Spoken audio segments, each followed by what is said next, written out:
All right, guys.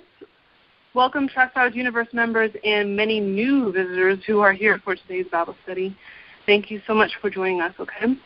My name is Keneal Grant, and I'm one of the leaders for Trackstars Bible Journey, and I want to introduce you all to this amazing brother in Christ who will be leading the study today. Miles Austin is an incredible artist in both singing and rapping, so that's pretty cool, and has been a part of FMG, a.k.a. Freedom Music Group, and the Trackstars team for many years now. I also want to let you know, if you haven't already, that him and his beautiful wife are soon to be having a new baby, so that's awesome, and congratulations, Austin. So just to let you know, Miles, if you need to bounce, if emergency calls during the study, do that, okay?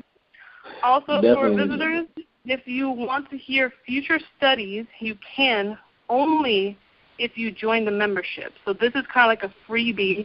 I won't tell you when we normally start. So you have to go on www.trackstars.com and then go to I want to be a member, and then you go from there. Then we put all of the recordings only on Facebook, so you won't be able to hear this anywhere else except on the Facebook private universe page. Okay, so just wanted to warn you about that. So now you have the floor, Miles, and remember, this is an interactive study, so feel free to save up questions and comments whenever Miles offers that option. So you say your first name or you say anonymous if you want to be anonymous. All right, thanks. Well, thank you, Camille. Awesome intro. I appreciate that, sis. Again, man, this is me, Miles Austin. So glad I could be a part of this tonight. And a part of the Trackstars Bible studies. We go through Genesis chapters 21 and 30.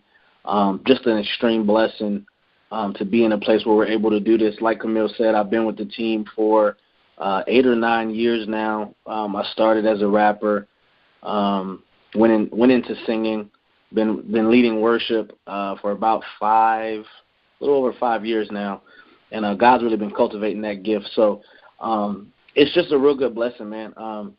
So we'll just go ahead and jump right into it. I did also want to mention, like Camille said, we are expecting my second son. My wife is 39 and a half weeks at this point. She'll be 40 weeks on Monday, and we really are just waiting. He's kind of chilling in there, so hopefully he comes out soon. You guys pray for that. I'd appreciate it. But we'll definitely go into it. Basically what we're going to do is we'll go through these chapters. We're going to talk a little about what happens in each chapter, give a quick overview.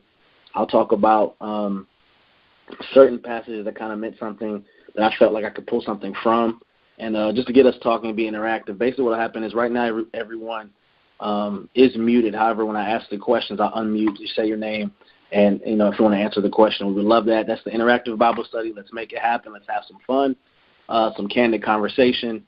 And let's just be real, man. I think that's the biggest thing that I want to get across to everybody. You got to be honest about where you are, what you want to do, and what you want to do with God. God can use you completely when you're just honest about your walk and where you're trying to go. So we'll start with chapter 21 of Genesis. This is going to be the story of Isaac and his birth.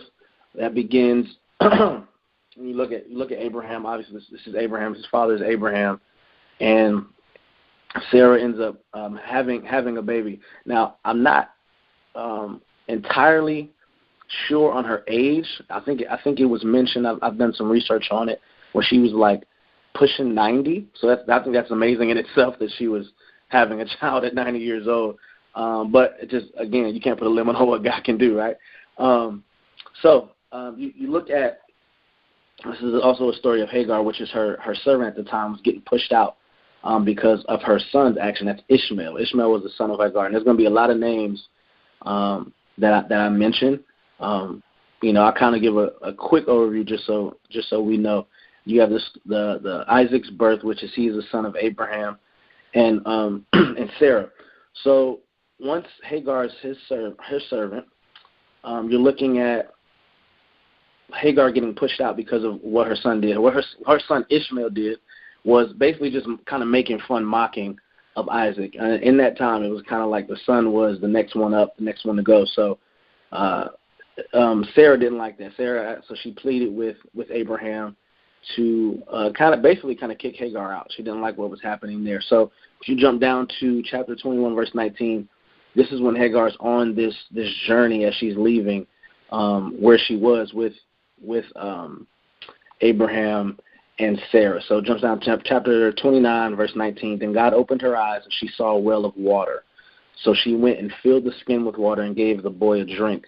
God was with the boy as he grew up. He lived in the desert and became an archer. And I think the backstory that I want to give to this is that before verse 19, where God opens her eyes, she literally walks away from her son because they don't think that they're going to live.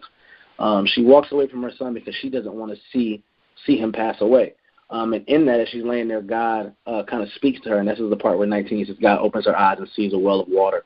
And I think that speaks just directly to when you think that you're just in a place where you feel like you can't get out or you feel like God is not there, that's the one moment that he is going to be. He's been there through the whole time. And he says that when we are weak, he is strong. So in those places when you feel like you're at the bottom, God is right there with you trying to bring you up, build you up. And, that resistance is going to do nothing but make you stronger. So that was a great part I wanted to make sure that we saw, and that's in chapter 21 when we're looking at Hagar and her passage as she leaves Abraham and Sarah. If we jump into chapter 22, this is the famous story. A lot of people know this, where the story of Abraham's sacrifice of Isaac. Abraham is in this place where he's basically just saying, hey, he said to God, like, here I am. Like, what do you want me to do? Whatever you want me to do, I'll do it. I'll sacrifice. I'll do whatever. And this is where he realizes God says to him, like, all right, well, I want you to sacrifice your son. And with that, here I am. I want that just to be. We had a high school ministry that I was a part of down in Atlanta, at Westridge Church out in Dallas, Georgia, where we went down to Daytona Beach, and we just had a really, really good time down there. But the slogan of the week that we were down there was "Here I am." And it's really just of saying, God, if you want to use me however you want to. I do this thing where when I wake up, I get to work. Obviously, I'm like, I have about an hour commute to work every morning, which is just crazy in itself. So I need God in the traffic that I'm in every morning. So usually when I pray before I leave, and I pray as I walk into work to say, God, be on me. Let your spirit, let me walk in who you are. Whoever you want me to talk to, let their hearts and minds be open to what you have for them. And if I see an opportunity to speak more about you, let it be evident to me, and I'll definitely do that. But I did want to ask the question as we're looking at, because this is a situation where God has told Abraham to sacrifice his son. How many of us have been put in a situation where, God, you said, God, use me, and then you got to a place where you weren't sure if this was where he wanted to use you, or you didn't like the way that God was using you? I would say, for me, I remember one time, actually it was a little more recently, where God was telling me that I needed to go and help someone. I was out and about, and I remember it was more of just like, okay, Lord, like, I want to, but it's really not convenient right now. Like, I'm trying to do something, and and I remember just being, like, kind of frustrated, but, I mean, I knew I had to be obedient. So it was like, I'm, like, on the rush. Like, I got to stop. I got to talk. I got to do this. And so I think sometimes, him reaching out to others and being there for others isn't always convenient, And but when we act and we're obedient, I saw the blessing, and I thanked God afterwards from all that transpired from it, because it was such a blessing for that person and for myself, and that's how, he uses us sometimes. So I would say for me lately, one time it was just super inconvenient, and I was kind of frustrated, but I was grateful that I actually was obedient. So. Yeah. Anybody else? I do have something about a specific story. One time saw a friend of mine who is an atheist play a video game that mocked this very scene in the Bible. The video game is called The Binding of Isaac, and I'll put the YouTube on. Whoever is on, can you mute? It's kind of just really loud. Okay, sorry. But the video game, I'll put it on Trackstar Universe Facebook so you could see. And I wanted to share this because it shows how unbelievers laugh at us and wonder why we believe in God who would ask someone to kill their child. So when my friend saw my reaction, he immediately shut it off. And what they don't understand is that instead of killing Isaac, God sacrificed his own son for us, the spotless and perfect Lamb of Jesus. So they don't understand that God was not going to actually make him commit it. It was like a test. But unbelievers see us as, you're stupid to follow God. Definitely.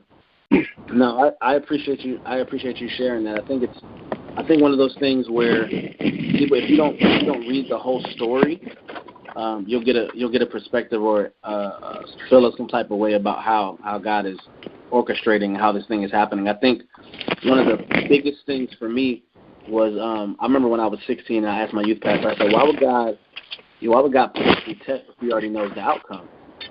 And it just, to me, it made no sense. I was like, how am I going to wrap my head around this?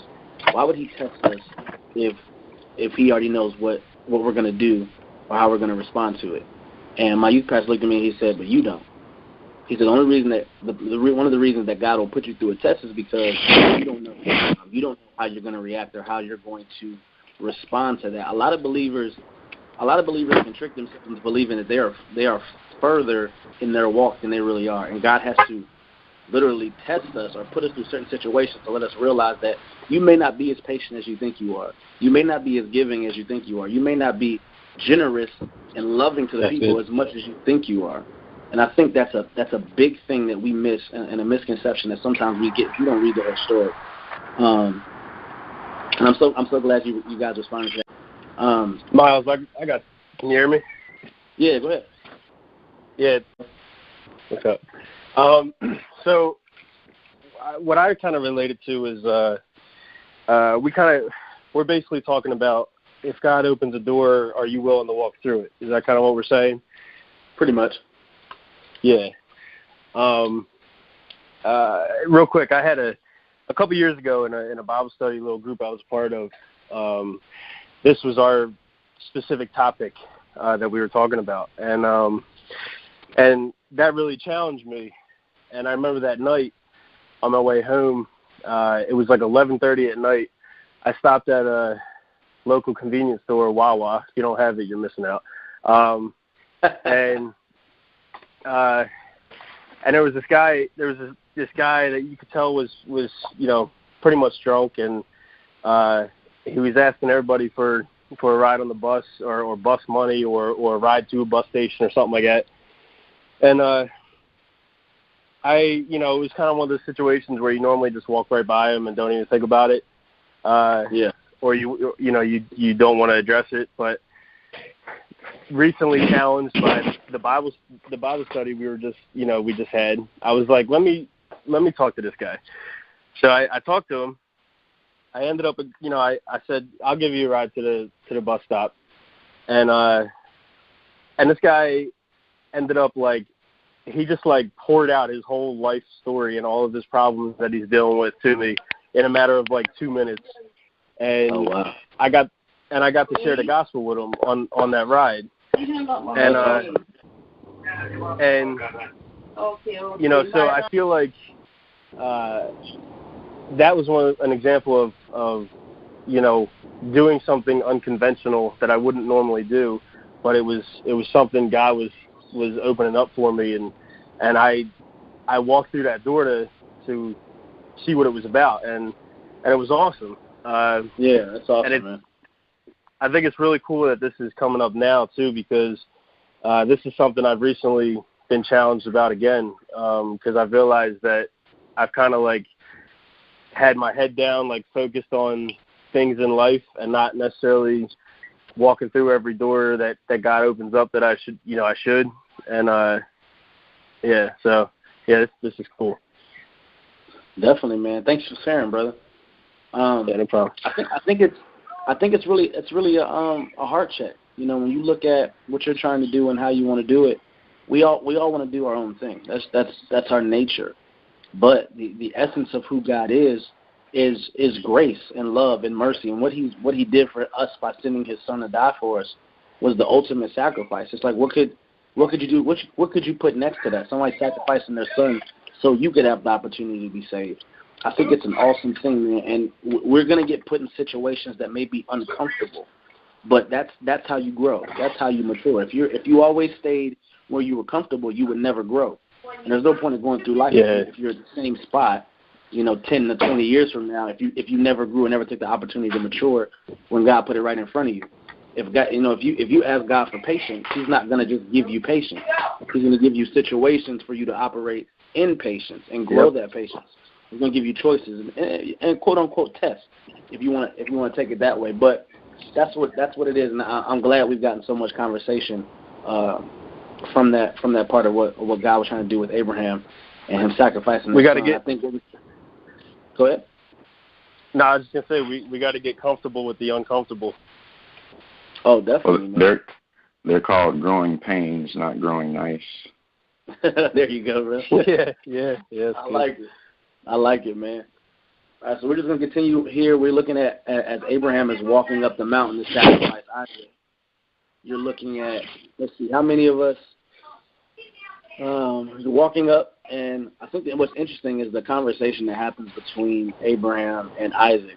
Isaac is realizing, like, they're walking up to this mountain for a burnt sacrifice, and they don't have a calf, they don't have an animal to sacrifice. So he's like, wait a second, like, Pops, where's the offering? Like, why are we going up here without an offering?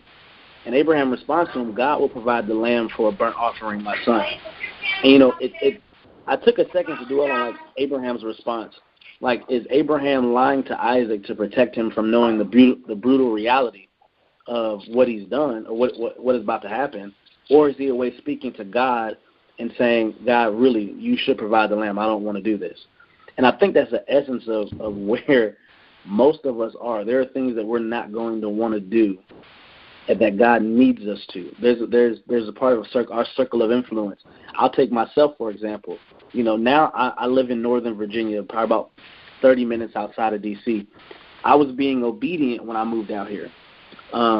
If it was my choice, I would have a great paying job down in Atlanta. I'd be at the studio every Saturday like I was, and I'd be around my family, the people I grew up with. But I had to be obedient. I had to step out on faith. I said, God, I trust you. Whatever you want to do, however you want to do it.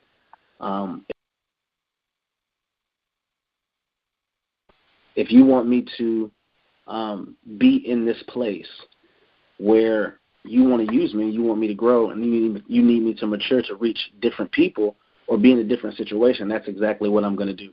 And, I appreciate that, and I thank God for that clarity, because I would love to be in Atlanta, but that's not where God wants me right now, and I have to trust that. So, as we jump into chapter 23, it's not short, but it's condensed in the story. It talks about Sarah. She passes away at the age of 127, which is absolutely amazing. I feel like she had a full life.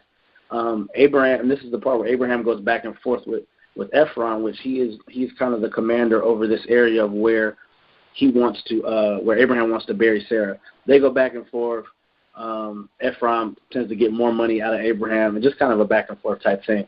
But as we jump into chapter 23, Abraham is basically, he's getting ready to pass away, and he's sending his servant to find a wife for his son Isaac. If you jump down to chapter 24, verse 42, when I came to the spring today, I said, Lord, God of my master Abraham, if you will, please grant me success on the journey which I have to come. Now, this is the servant that Abraham sent off to find Isaac a wife. See, I'm standing beside the spring. This is verse 43. If a young woman comes out to draw water, and I say to her, please let me drink a little water from your jar, and if he says to me, drink, and I will draw water from your camels too, let her be the one that the Lord has chosen for my master's son. But and when you look at this, you're literally looking at it like, okay, if this is exactly what I'm asking you, God. And sometimes when God speaks to us, it's going to be that plain. Sometimes it's not going to be that plain. When he basically says that he's going to find his wife, he says, look, let this lady, literally, I'm going to stand beside this spring. If a young woman comes up to me and asks me to draw water, she'll ask, please let me have some water from your jar. So basically he's like, if she says these exact words to me, then I'll know that it's her. And sometimes God's not going to literally put it right there in your face. And sometimes he does, which is an absolute blessing where you don't have to go through this whole thing of trying to figure out what exactly he's saying. But it's so I think what it is, it speaks to just precise prayer. God tells us to pray about everything. So when you're looking at, I will pray about anything. Before I walk onto the basketball court, I say, God, let this be a games. Whatever, if I play one game, I play 6 games. Let it be free of injury. Let it be able to speak. Let me not lose my temper. Let me exemplify who you are in my life, so people can see you instead of me. If I lose my temper or I get crazy, keep me contained, keep me calm. So I won't push. I won't affect my witness. I mean, it's hard to be in a place where you think God wants you to be, and then let's say you're just at the gym. I'll take that example. I walk onto a basketball court, and nobody knows that I'm a worship leader or that I've ministered in schools or anything like that. But I go out on the court, I lose my temper, I start cussing at people, and I'm arguing with folks and you're ready to fight somebody over pickup basketball. That's the funniest part. But if I'm yelling and I'm looking, I'm not exemplifying who God is to me. I'm not walking out what God should look like and how I should act as a Christian. Now, imagine if I did all that and then after the game, he's like, man, appreciate it. Basketball can get a little crazy, blah, blah, blah. All right, man, cool. I definitely understand that. You should come to my church on Sunday.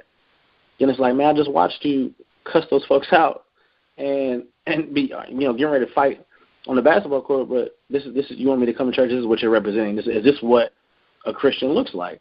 And you don't want those situations like that to affect your witness. So we'll just continue reading on here, which I think is just a great precise prayer. You pray about everything. This is after the servant has found the wife. Her name is Rebecca.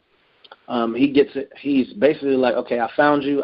He basically tells Rebecca everything that Abraham told him to do. She believes it. She believes in God. She prays about it. Basically, it gets the okay to go back with the servant. And this is going to be chapter 24, verse 55. And this is the brother and the mother of Rebecca. And they're talking to the servant. But the brother and her mother replied, let the young woman remain with us 10 days or so, then you may go. The servant says, but he said to them, do not detain me now that the Lord has granted me success on my journey. Send me on my way so I can go to my master. 57. Then they say, let's call the young woman and ask her about it. So they called Rebecca and asked her, will you go with this man? Rebecca says, I will go. 59. So they sent their sister Rebecca on her way along with her nurse and Abraham's servants and his men. And they blessed Rebecca and they said to her, our sister, may you increase to thousands upon thousands. May your offspring possess the cities of their enemies. My question to you would be, because I'm going back to the mother and the brother, has there ever been a time where you wanted to do something, but you were held back by a friend, relative, or a loved one, and you felt like you might have missed something that God wanted you to do because you were putting the people around you, their feelings, before obedience?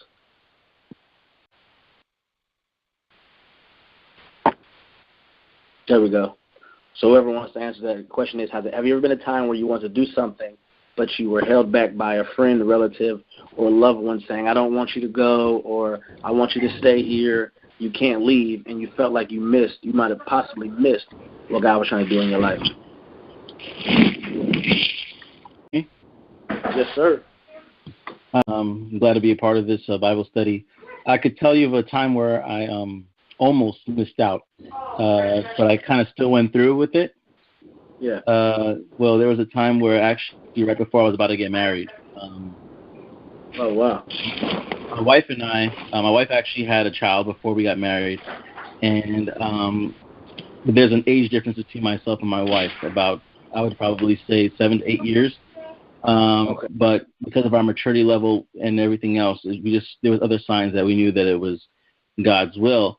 But I had an aunt that didn't approve of that, because in her mindset she was thinking, and even she was kind of operating almost in a Levitical way, in the sense that like the rules in Leviticus about this and that, and I'm like, but wait, you wearing blended clothes. So anyway, long story short, it got to a point where it was like, you're gonna have problems with your son's father and different things like that, so you should not even try to pushed to go into a relationship with this person or go further. But I listened to her respectfully, but I made that decision in my heart because I knew that this is the woman that God has for me, even though we're not each other's ideals from a natural point of view. We knew that God has called us together. And so I almost dodged missing my wife if I listened to her advice. And those were just like a tale of like what I really could have missed was actually the one that God had for me. That's awesome, man. Anybody else? No problem. That's good. That was really good. I'm just so grateful for this study tonight. Wonderful, wonderful questions, Austin. Thank you so much. I just wanted to mention I actually had a friend back home in California and is still struggling with working for her mom in their business. Actually had several friends, and I think some of it's cultural, like some of my friends, like their family was from China, and they explained to me one of the things that you don't do is like you don't like quote betray your parents when they ask you to do something as far as like working for the family business or taking care of them. And she is working for her mom, and she wants to be there for her, but she's asked her, like, can I still provide in another way? And she feels like God's calling her to other things, especially like in fashion and different industries, and her mom wants her to work for the restaurant. So she just turned 30 now, and she's been working for the restaurant since she was 16, and she comes home and goes to work every day, and that's pretty much her life. And she feels like she's really sacrificed what God's called her to do because of she doesn't want to quote betray her mom of not working for the restaurant. Yeah. And I think that's a story of tradition instead of obedience. When you're looking at what God wants you to do, there was a lot of people that didn't want me to leave Atlanta, but I had to be obedient. I think I was asked when I was 17 from my youth pastor. I was leading a service, and he asked me. He said, "What if God told you to do something that your mom told you not to? You know, what would be your response?" And I think I was 17 at the time, and I said I would do what God told me to do. That's my focus. That's where I should be. He said that's a mouthful, and I didn't understand at the time until probably I was like 21. But when you're able to put obedience above man, and not just man, but the people that you love, you know, what are you willing to sacrifice? If God is able to give His Son, you know, what are you willing to sacrifice to make sure that God's work happens in you? I think that's one of those things that's just purely awesome, and how God can potentially use us when we're obedient. So I could relate to your story because my story is the exact same. When me and my wife were best friends in college, and we came to, it was probably, I was a freshman, she was a sophomore. We were best friends in college. We kind of lost contact for a couple of years. When we came back into contact, she was pregnant with my son. Well, not my son, but you know, if you get what I'm saying, he's basically my son because I've been there since day one. But there was a time where I said, okay, God, if this is where you want me to be, then there's no reason I should walk away from it. I was 20, I want to say at the time, and I had people that were just like, it's like, bro, you're still 20, you haven't lived, you haven't done this, you haven't done that. And I'm like, it doesn't matter. If this is where God wants me to be, who am I to walk away from it? Who am I to miss out on something because of a decision that someone else made? I can't hold her accountable for a decision that she made, just like I can't hold myself accountable for a decision that I made. I mean, think about it. I got married at 22, and 23 for me. Say it again. 23 for me. 23, yes, and that's the thing, man. When you look at it, I said, God, this is where you want me to be. Then there's no reason for me to run from it. And I believe me, even at my wedding, I had some of my closest friends like, bro, what are you doing? And I was like, I'm marrying my wife, man. This is who God has for me. So you know, who am I to walk away from it? So I thank you for sharing. We'll jump into chapter 25. This is going to be the birth of Esau and Jacob. If you jump down to verse 25, chapter 25, the first come out red, and his whole body was like a hairy garment. So they named him Esau. After this, his brother came out with his hand grasping Esau's heel, so they named him Jacob. Isaac was 60 years old when Rebekah gave birth to them. Now, this is the first mention of twins in the Bible, which is actually pretty cool. And the fact that Isaac was 60 years old and having a baby was just amazing. And I think it just speaks more to how God can work. You know, verse 27, the boys grew up and Esau became a skillful hunter, a man of the open country, while Jacob was content to stay at home among the tents. Isaac, who had a taste for wild game, loved Esau, but Rebekah loved Jacob. There was a time, and this is also a story where Jacob is envious of Esau because he wants that skill. He wants that being able to hunt and being out in the hunt, but that's not who Jacob was. He was content with being at the home, but he was envious because that's who his father loved. And we're all looking at parent love. If you have any siblings, you can understand this firsthand. But there was a part in there where Esau came in from hunting, and he was so hungry. He asked Jacob was cooking. He was the cook. He's making some stew. Esau came in so hungry, asked Jacob for some stew. Jacob told Esau, "Swear your birthright to me, and the stew is yours." For anybody who has siblings out there, I'm sure you've been through this. I'm sure you have tried to make a bet or tried to trade something to get what you wanted. This is exactly what's happened. And because Esau was so hungry from working out in the field all day, he gives up his birthright, and that's that. Chapter 26 and 27, which was very interesting for me because I think as people, as believers, we get wrapped up into a world that may not benefit us spiritually. If I can mention one example, I would probably say Scandal. I'm sure if you haven't seen it, you've heard of it. If you have, you probably liked it. You either really like Scandal or you really hate Scandal. There's no really in between on that show. So I think we get wrapped up in wanting to know, oh my gosh, something's happening, something's going on. Oh, I don't know what's happening. This is chapter 26 and 27 to me of Genesis really speak to the people that are like, the Bible is boring. Like when I read chapter 26 and 27, I feel like I'm going in through a darn episode of Scandal because of how this played out. And I'm going to explain it so you guys understand exactly what I'm talking about and I don't sound crazy. So when you look at this, you fast forward. Isaac has gotten old, and his vision is going. So he calls for Esau. Now remember, Esau has already given up his birthright to Jacob with the whole stew situation.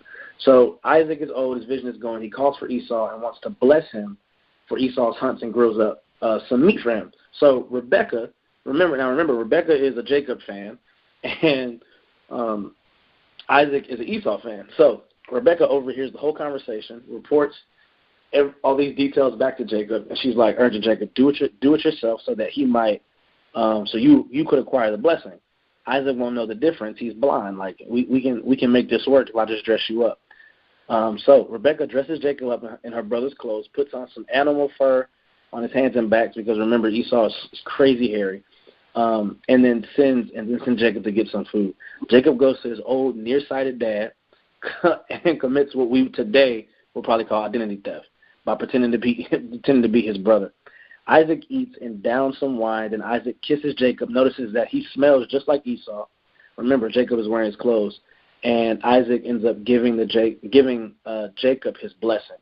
Now, when Esau gets back and realizes all of this, he's like, what happened? What do you mean? Like, I went out and told you what you want me to do. Isaac is basically, I only have one blessing, and I gave it to Jacob thinking he was you. I can't change that. And Esau's going through it. He's having a fit. He's like, why? Why would you give this now? Like, why this happened? Do you not have another blessing? Like, and this is how it kind of plays out. Esau is furious, basically, and Rebekah overhears Esau plotting to kill Jacob, tells Jacob to take off, go hang out with your extended family in Haran, because I don't want you to get hurt. I don't want you to die. My question to you guys would be: has there ever been a time where you've tried to walk in someone else's path? And I want to say it like you may not know this person, however, you tried to be something that you weren't. and you ended up paying the price for it.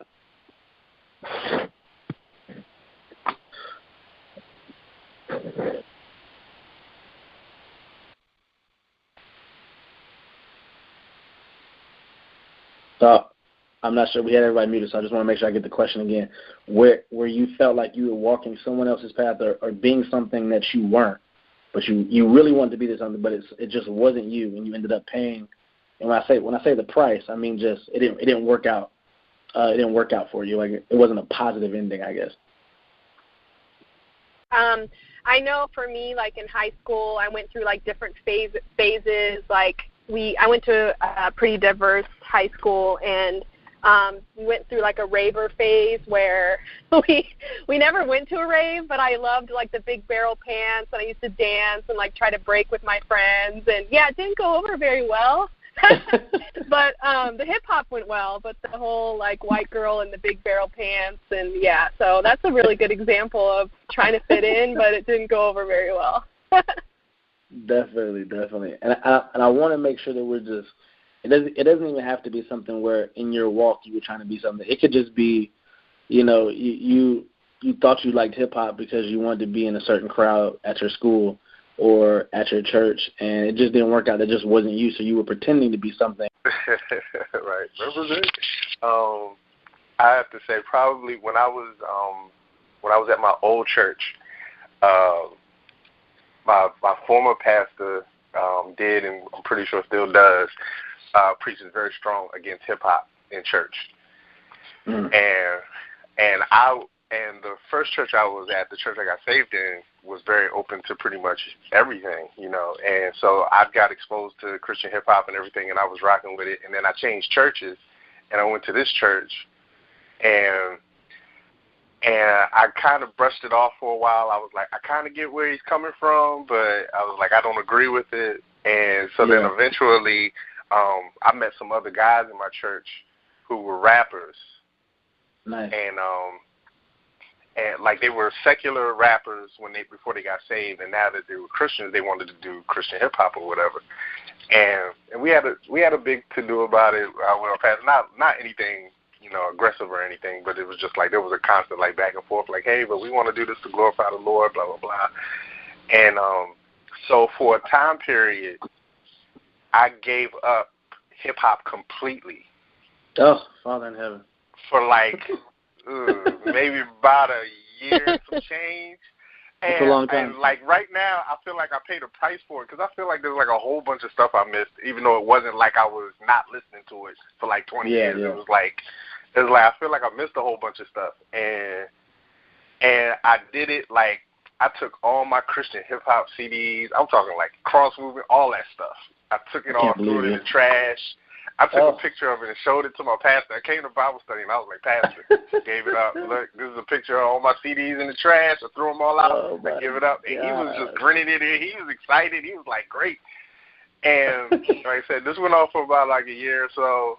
And I was talking with one of my buddies, and I was like, I'm not feeling this.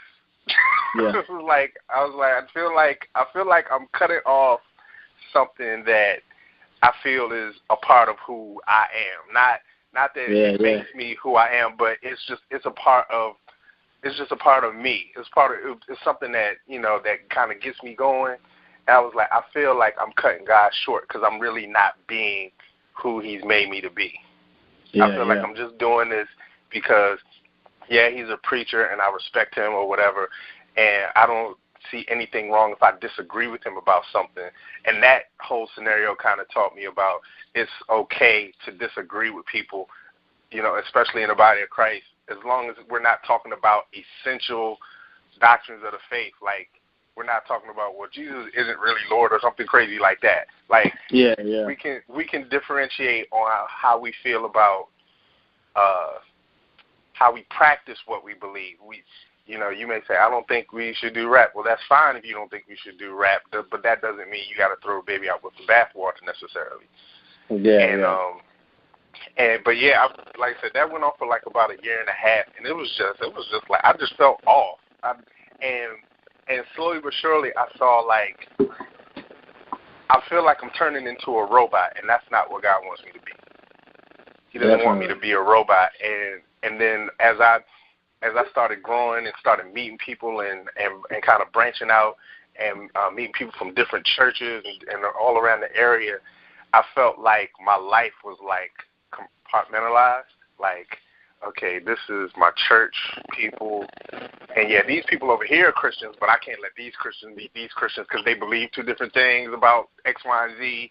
So, and I felt so divided, and I was like, yeah, I can't do this because I feel like I'm living a double life, even though, like, what I'm doing over here is with Christians. It's not like I'm over here with the church folks, and then I'm over here running out in clubs and stuff like that and doing, a whole bunch of sinful stuff. It's like I'm over here with other Christians, trying to build the body. But I feel like I can't let these saints get with these saints because these saints are going to clash, and then I'm going to look like I'm not right. And it was like, I was like, yeah, I can't do this anymore. It was just like, yeah, I'm done. Like, I'm going back and I'm rebuilding my catalog back up. There we go. It was like I just had to do it. I was just like, yeah, this isn't. I'm not doing this because I'm really convicted about it. I'm doing it because somebody said it, and that's not good enough for God because I need to believe this in my heart that I believe this is really what's right and this is really what He wants me to do. That's good stuff, man. That's a great word right there. I think that was that's so much honesty in what you're doing and the path that God has you on. When you're trying to be something that you're not, it can be detrimental, not only to your faith, but you as a person. When I think about Jacob really wanting just to be Esau, and take that blessing, take that birthright. I think of my own story. Before my teen, but before my teen years, I was probably 7 or 8 years old. And it's hard because I've had to get to a place where I've had to be able to be openly talk about it. I'm so thankful that I am where I am today and being able to share. But when I was about 7 or 8 years old, I was molested. I just moved out here from California to Atlanta. I think we were living in Macon at the time. And it was one of those things where when it happened, I couldn't put it into words of how I felt. I couldn't put it, like I knew God at that time, and my life didn't line up with it, and I wasn't praying like I should. I wasn't reading like I should. Obviously, your mother and your grandmother takes you to church every Sunday. It's just kind of how it was. But when that happened to me, it scarred me. And for the next, maybe 8 to 9 years of my life, I believed this lie that I was gay because of this is what's happened. This is what's happened to me. So now I have to go out and prove to everybody that I'm not gay. That this is not who I am, and I'm going to prove everybody wrong. I'm going to date as many girls as I can. I'm going to be that player. I'm going to be that guy. That there is no doubt in anybody's mind that I don't like girls. And when it came to those 8 or 9 years of my life, walking in someone else's shoes and someone else's, just not my own identity. I believed a lie that was told to me repeatedly, and I didn't trust God through that process. Look, this is what's happened, and it's not only for me, but my sphere of influence and the people that I'm able to come into contact with, that I've made it out. I've made it over my situation. I've made it over what's happened to me, and now I can speak to you about how I did that, and I can speak to people about situations where they felt like because of this, they could not go on any longer. I was saved in that time at 12 years old when I got baptized and everything, and I still couldn't grapple with who I was and who I was trying to be, and you really don't see that until God puts it in your face. I was about 16 years old when I started kind of rapping and doing that on that side. There was a time where I was getting ready to go up at my church, Destiny Metropolitan Worship Church in Atlanta, when I was there at that time, I was getting ready to go up and perform for our high school ministry. I was doing this rap, and I wrote songs. I had my dancers, and we had been practicing for weeks or whatever. And before I told my pastor, my youth pastor, that previously weeks prior to that I had lost my virginity. Something where it's something I didn't want to do. It just kind of happened. And he literally stopped me. I'm literally like right outside the door again, walking onto the stage, and he's like, "Look, I thought I had talked to you already. I'm sorry that I didn't, but I can't let you go on that stage." And I'm like, wow, like I've been practicing, I've been doing this while, you're in a place where you're vulnerable and trying to figure out who you are and what's going on with you. And I can't in good faith put you on a stage to lead other kids when you're trying to find yourself right now and you are struggling in your identity. That was the first time that I said, okay, this is an obvious problem, and I need to fix this. At the time, they had a program called Celebrate Recovery, which is at a lot of churches, but it definitely helped me to realize and identify what had happened to me, and try to be better than what I allowed myself to become. And as I was walking in somebody else's shoes, I lost my identity. I lost who I was in Christ.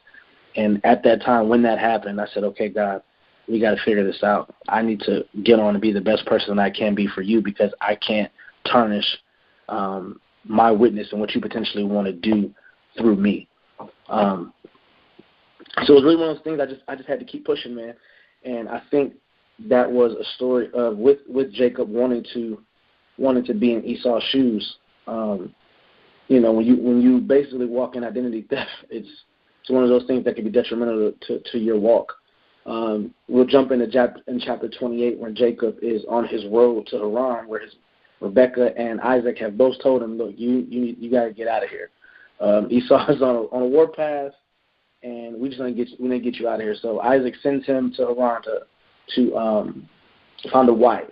So on his way there, he stops midway, and he kind of lays down to rest. He puts his stone on the ground, puts his head on it, falls asleep. During this dream, God shows him this stairway to heaven. It's touching the earth, and it's going up to heaven. He's seeing angels descend and ascend upon it. And God says, look, I will – where to go? Where he's dreaming about, this is verse 15, chapter 28, where I am with you, and I'll watch over you wherever you go. I will bring you back to this land, and I will not leave you until I have done what I have promised you. This is God speaking to Jacob. And I pulled verse 15 out of there to reiterate the fact of no matter where you are and what you're doing, God will have his hand on your life if you allow it to be there. Now, mind you, Jacob had literally just stole his birthright from his brother, and he's basically walking to Haran, and God's like, I'm still with you. I'm still watching over you. I'll bring you back to this land. I won't leave you. I will do what I promised you. That says that, God, look, I'm not a man that I should lie. Like, this is not one of those things. Even in your mess, even when you feel like you were just, losing your mind and you're not doing what you need to be doing, or you would be walking away from the faith, God still has his hand on your life. There's nowhere that you can go that is too far for God to grab you and bring you back. And I think that's what chapter 28, verse 15 speaks about. I am with you, and I'll watch over you wherever you go. I'll bring you back to this land, and I will not leave you until I have done what I have promised you. And I think it's just a testament. If you ever are in a rut and you can't seem to get out of it, when you feel like you have more bills than money coming into the household, when you feel like this car may be going out and I'm just trying to get to work, God, so I can do this, don't let this happen. When you feel like you're in a relationship and it's draining you, God is basically saying to you, look, I'm still with you. I still love you, and I'm still going to be here, and I'm going to do what I promise you. You just have to walk in that. And I think it's so amazing that God would even say that to Jacob after what he's done, and he's on the run, basically. And you jump into chapter 29, where Jacob makes it to Haran. He tends to his uncle Laban's flock. Chapter 29, verse 16. Now Laban has two daughters. The name of his oldest was Leah. The name of the younger was Rachel. Leah had weak eyes. This is verse 17. Leah had weak eyes, but Rachel had a lovely figure and was beautiful. Jacob was in love with Rachel and said, I'll work for 7 years in return for your younger daughter, Rachel. 7 years is a long time. I'll say that. But when you're in love and that's what you want to do, you'll do what you have to do. And for the husbands out there, they know exactly what I mean when I say that. Even for the boyfriends who've been in a relationship, you know exactly what I'm talking about. So Jacob basically works for his uncle for 7 years. When it comes to 7 years and it's time to basically, do what he promised, Laban deceives Jacob and gives him Leah. He doesn't know because he sleeps with Leah. Leah, they're at night. I believe the story is where he's at night. He kind of gives her, doesn't realize that it's Leah. He thinks that it's Rachel and doesn't know till the next day. And Jacob is like, why would you do this to me? And it was one of those things where Laban had basically tricked him and got more work out of him. He said, well, you can have Rachel, just work for me 7 more years. And Jacob's like, all right, cool. I guess that's what I have to do, and that's what I have to do. So imagine Leah being married to Jacob. Jacob doesn't love her in a relationship where she doesn't receive that love for Jacob because he loves Rachel. It says there in chapter 29 where God gave Leah kids because she wasn't loved by Jacob. She had basically been tricked into this thing. And, where this relationship with Jacob is trying to take place. My question for you guys would be, have you ever felt like you were a part of a relationship or a friendship where you might have, I wouldn't say tricked into it, but it kind of happened where you didn't really realize it was happening? Like you ever made a friend where you thought you knew nobody, or maybe you met this person on the bus, or maybe you met them at work, or maybe you met them at the gym, and it turned out to be this great relationship, or something that you were going to put yourself into because, hey, this happened. What are you laughing at? It was my wife. She was the one. Yeah, I did not think of anything about her except being a friend. And and I really, by the way, before I even continue, thank you for sharing what you did. Really, Miles, that takes a lot of courage, and I'm very thankful that you shared what you did. Thank you, man. No, definitely. In regards to, it was my wife. I didn't see anything. We were friends for the longest time, and then one day, we were part of the worship team in chapel, and then worked in the kids ministry in my church, and we were in the same classes together in college. And then I said, I wonder how my wife would feel about her because I couldn't see my life without her. And then I was like, okay, I gotta ponder on this. I gotta hold on to this thought. And so I started praying, and then a couple of weeks later, like more of a logical decision that turned more romantic as I went along. I was like, you know what, I can't see my life without you. So we got to determine this relationship. Are we gonna be friends, or are we gonna move forward? And she was like, yes. And all our friends were like crying in the background, like, oh my gosh, he finally did it. But that was something that beautiful came out of a relationship that I didn't even think of as being romantic at first. Yeah, I definitely understand that. Anybody else? Yeah, I'm in a relationship right now. It's been almost 2 years. Yeah, I'm in a relationship now. It's been almost 2 years. It was interesting because I did what I planned to do. I had just joined my church that I'm at now, and I said I want to at least be here a year before I even think about dating anybody. I want to get involved. I want to, really get ingratiated into the culture of the church and the life of the church. Build a community, make friends, and so on and so forth, but not seriously date anybody. And when she kind of caught my eye, like ironically, I had caught her eye, but I didn't know that because we knew a lot of the same people, but none of us were really, really tight with any of those same people. And and as she likes to put it, is she strategically placed herself around me. Yeah. Okay. And I really wasn't paying any mind. Those are her words. around me. She actually, she really wasn't. She's still not. She's not too much of a social butterfly. She started hanging around with the young adults and stuff more because I was hanging around. Gotcha. So, like, not this past summer, but the summer before, a group of us used to get together and play basketball once a week during the summer. And she found out that I was going out to one of the little young adult gatherings, and so she came out, and it just happened to be near where she lived. Oh, nice. And she knew I was coming, so she came out, and it was like, and that was, and the time she came out, that was the first time I ever actually held a conversation with her. And I was like, oh, she's really nice. Yeah. And she was just, you know, next thing I know, she was around, and I started talking to one of my friends, and I was like, yo, what you think? I'm like, oh, man, she's pretty nice. He's like, I really don't know her too well, but, you know, it's like, she seems pretty cool or whatever. And I was like, yeah. But all the while, she was like, I didn't know. She didn't do anything to give me the hint, like, oh, I'm digging you too. Yeah, yeah. And we started talking a little more, you know, here and there, and probably some weeks later, I asked her out. And we went out, and we went out to the movies, and at the movie theater we went to, that's like our favorite movie theater because that was our first date. And but cute. That was probably, like, I have to say, the best first date I've ever had because I mean, we went to the movie, had a good time. We sat out in the parking lot of the movie theater, just talking, listening to music like we were old friends from like 20 years ago. That's good stuff, man.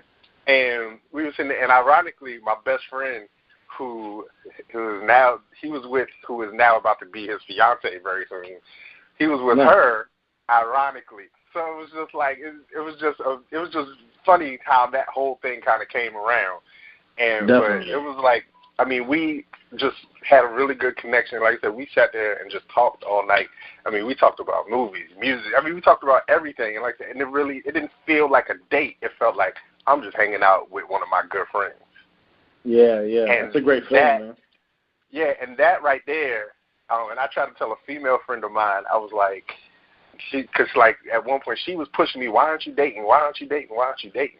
And I was like, there's something I'm looking for. There's a connection I'm looking for. And it's like, and it's not just, oh, you cute, I want to take you out. Like, I want more than that. I want to feel like I have a genuine bond with you. And it was like, we had that the first date. And it was like, then I was just like, yo, what happened? I was like, but this is what I've been telling God, this is what I want. You know, I want a person that I don't want it just to be, you know, my girlfriend. I want this to be my friend. I want this to be somebody I feel like I can talk to. And that's how, you know, that's how we've been basically, you know, ever since. Yeah, that's awesome, man. Thank you for sharing that. Just to be respectful of everybody's time, I'm going to jump into chapter 30 and give a brief overview of it. But I would encourage you guys to go back through these chapters 21 through 30, look at them, study them.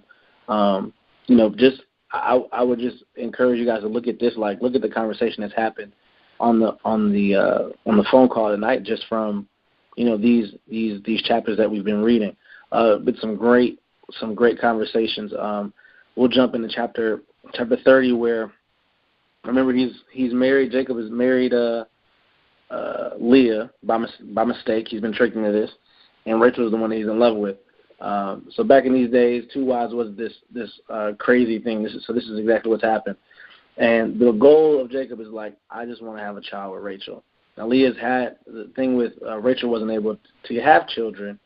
So Leah was having all types of children. So kind of a jealousy thing, sister kind of thing. So we got down chapter 30, verse 25. After Rachel gave birth to Joseph, Jacob said to Laban, "Send me on my way so I can go back to my own homeland. Give me my wives and my children for whom I have served you, and I will be on my way. You know how much work I have done for you." Laban said to him, "If I have found favor in your eyes, please stay. I've learned my divination that the Lord has blessed me because of you. In 28, he added, name your wages and I'll pay them. Jacob said to him, you know how I've worked for you and how your livestock has fared under my care. The little you had before I came has increased greatly, and the Lord has blessed you wherever I have been. But now, when may I do something for my own household? And that's to me that was big for him to say that, because it was a story that I felt that was relative to me. When I was at my last church down in Atlanta, my worship pastor would talk to me about, do you feel like this is really where you should be going? And I don't think he was coming from an angle of you need to stay here. It was coming from an angle of just really trying to hear God correctly in this move that I needed to make. I think there are seasons in your life where you have to go to this place, help it grow, do whatever you got to do, serve your purpose. And when that purpose is up, it's time to move on to the next. And that's not saying move to a different city, but it's saying, you have to hear God for what he's saying to you and be obedient to what he has you, where he has you. He has me in Northern Virginia, and I'm going to get involved with this church here called the Life Church here in Manassas, Virginia, and be a part of the high school ministry here. I did really, really cool things down at the high school ministry in Atlanta, so I'm coming on to kind of help them kind of grow that ministry, and didn't even know that's where kind of God wanted me and kind of where I was going to be at. But I had to be respectful of the obedience and what I needed to do. So just so we're respectful of everybody's time, I would encourage you guys to go back through these chapters and really just take a look at them, study them. It's the Bible. I'll tell you this from experience: the Bible is not boring. I promise you that. But is there any questions, any comments before we pray out? Because I want to make sure that we definitely end it with prayer. Hey, I just wanted to say thank you guys for pulling this together, and I appreciate everyone's candor and being honest and open in their stories and their testimonies. It was really good to hear those things. Even though I didn't have much input, I do appreciate everyone else sharing. Definitely, man. We appreciate you for coming out. I just wanted to echo that, and I just want to thank you mentioned Celebrate Recovery, and I've actually gone through the program myself for hurts, habits, and hang-ups, and more so broken home and dysfunctional family issues. And it was such a blessing. So I'm so glad you mentioned that on the call. And for anyone that hasn't heard of Celebrate Recovery, it is in churches globally. You can go to, I'm not advertising them, I just, once I hear it, I'm like, yes, go to Celebrate Recovery, www.celebraterecovery.com. But, I mean, even if you're dealing with procrastination, you're dealing with food issues, like you struggle with overeating, like it's an idol for you, anything that you're struggling, it doesn't have to be drugs, it doesn't have to be certain types of addiction, but it is so helpful, and there's people around you that can support you and help you through any issue that you're going through. So Amen. I highly recommend it. Yeah, and I'm just so grateful you mentioned it. So thank you, and I support Celebrate Recovery. Amen. I love it. And also for anybody who happen to come to the call who are just, in that place in your life where you're going through this walk and you just want to, put your head down and dial in and really just be who God created you to be. I encourage you to reach out to myself. I am Miles on all social media. Austin L. Miles on Facebook, Camille Grant, and Ashley Court. Reach out to us if you're a part of the Facebook group. You can message us on that way if you didn't want to just put it out. But I definitely, if God is kind of stirring something in you, just to be better and to declare, like, look, this is what I'm going to do. I'm going to put my head down. I'm going all in. Definitely reach out to us, man. We love to hear your story, love to be with you, love to pray with you, and continue to push you and encourage you as you go through this walk with Christ, man. Never want to take that for granted, but definitely all right. Father God, thank you so much for this time. Thank you for allowing us to come together on a conference call and to just study your word, speak more about you. And, Father, I'm so thankful for everyone that was able to be a part of this, Father God. It says that they're not only interested in who you are, but they also want to learn about you, read more about you. Thank you so much for that determination. Thank you for that grit to say, I'm going to do whatever it takes. I'm going to figure it out. I'll be a part of a Bible study. I'll go to church. I'll do whatever I need to do, but I want to make sure that my life is lining up to where you want it to be for us, Father God. So I'm so thankful for the people who took time out of their busy day to be a part of this. I want to lift these prayer requests up to you, Father God. I lift up everybody who's on this phone call under the sound of my voice to you, Father God. We love you. We want to be more like you, be in our lives, be at the forefront of our minds in everything that we do. Let your spirit be in us. We love you, and we bless your holy name. In your son's precious name we pray. Amen. Amen. Thank you so much again, Miles. And I was just telling everybody, have a great week. And, if you want to be, again, a part of the universe, if you're not, go to www.trackstars.com and look for membership. Okay? Definitely, man. Love you guys. Thank you you, guys. Be blessed. Love so y'all thank you. Thank you. Thanks, bro. Love you guys. Keep us posted, Miles, on the Definitely, baby. I will. I'll post it in the Facebook group. Yeah. Yep. All right, Love man. you guys guys. be blessed. Thank you. Bless y'all. Peace.